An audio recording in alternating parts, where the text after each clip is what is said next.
nuestro pequeño bote de madera íbamos pariendo luz de primavera. A los 13 un niño no miente, cariño, y les puedo asegurar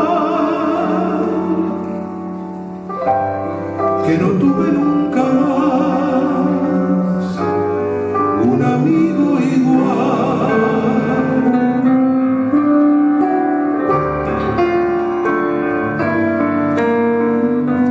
Nos juramos de por vida ser amigos fieles, entre novias y poemas, risas y burdeles.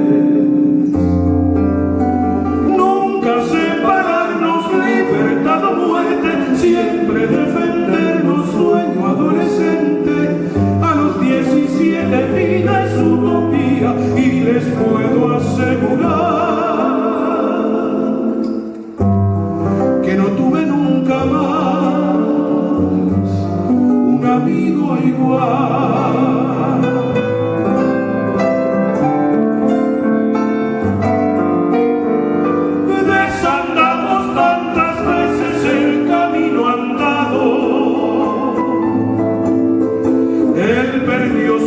Y a veces nos telefoneamos. Ya no tiene gracia nuestra verborragia. Yo sigo montado sobre el mismo río. Él vendió sus sueños y acortó caminos, mas les puedo asegurar que no tuve nunca más un amigo igual.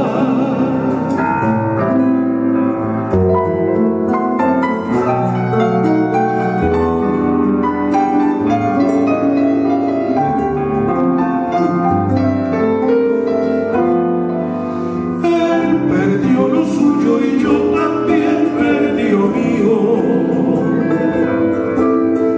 Algo nos cambió el perfume tierno del estío. Entre bambalinas yo vuelvo a estar vivo. Él cepilla un perro todos los domingos. Ya no creo que recuerde nuestro río, mas les puedo asegurar que no tuve nunca más un amigo igual.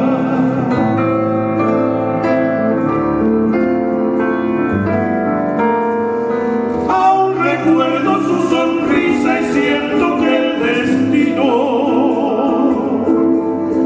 es como aquellas botellas